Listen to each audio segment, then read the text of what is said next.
So Hegel has this system, one framework meant to hold everything: nature, freedom, science, ethics, art, history, religion, all at once.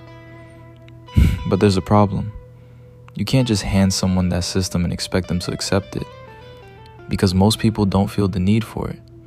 They don't see the crack Kant left behind. They use categories every single day: being, cause and effect, force, without ever asking where those categories came from, or whether they're even right. So Hegel needs something before the system, something to open the door. He calls it the Phenomenology of spirit. Think of it as therapy, not for a person, for a whole way of thinking. Here's the method. Hegel takes an ordinary consciousness, one that feels certain, totally at home in the world, and he watches it hit a wall. The position collapses under its own weight. So consciousness moves to a new position, but it moves one-sided. So it hits another wall, and another. Certainty, despair, revision, certainty again, over and over. Each collapse looks like failure from the inside. But Hegel is watching from outside. He already sees where this is going. He sees why each position breaks, long before the character on the page does. That gap is the whole engine of the book. 2 points of view, stitched into one story. We are ahead of consciousness the entire time. And here's the strange part. This isn't just happening to individuals. It happens to whole cultures too. The Greek world, the Enlightenment. These are collective shapes of consciousness, hitting the exact same kind of wall. Sense certainty breaks the same way an entire civilization's certainty breaks, which is why one single book can move from the taste of a grape to the terror of the French Revolution without ever changing its method.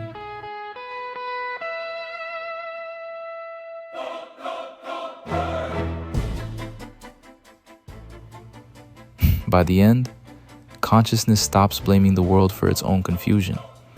It sees the difficulty was never out there. It was always its own doing.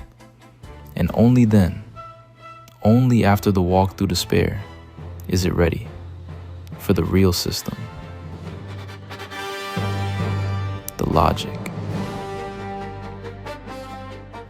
That's the whole job of the phenomenology. Not to teach the answer, but to make you feel the question. So next class, we open the door it built and step inside the logic itself.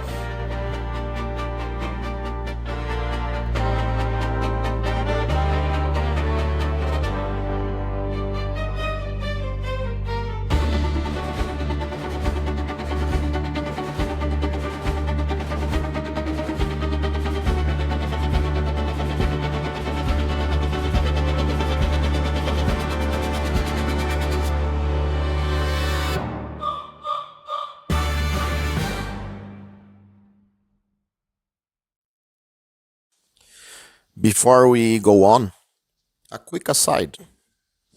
If you are already stretched thin this week, you can skip the next 2 minutes entirely. Nothing on the exam depends on it. Come back to it after the course is done, when Hegel isn't due Thursday. If you're still here, good. Here's what I want you to notice. Hegel opens the phenomenology of spirit with the most arrogant shape consciousness ever takes: sense certainty. It claims to know the richest thing there is, this right there, right now. And it claims to know it with total, immediate certainty. No inference, no mediation, just pure contact with the real. And Hegel's whole method is to close the loop on that certainty, to make it say what it means and watch it collapse under its own claim. This, here, now, say them, and they are already empty. Certainty was never in question. What collapses is the idea that certainty was ever knowledge of the content it claimed. Now, underneath, swept out the question. Stop asking, did it get the content right? Ask instead, does this certainty grasp the essence of what it's confronting? Or has it just landed by accident in the neighborhood of something true? That is not a medieval question. It is the question we are all asking about machines right now. A system tells you fluently, confidently, that 7 is not the kind of thing that can be hot. Correct, certain. But has it grasped why? The categorical structure that mediates the knowledge that temperature is inapplicable to numbers.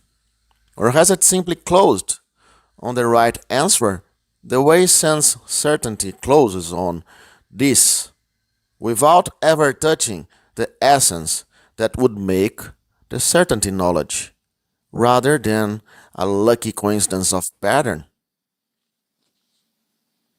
Hegel wanted to show that the psychological question has to be reconstructed phenomenologically.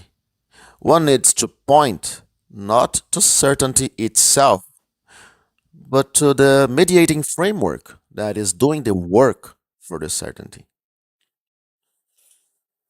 Hegel already knew that certainty proves nothing about itself. It has to be driven dialectically to show whether what looks like immediate knowledge or immediate knowing is essential or accidental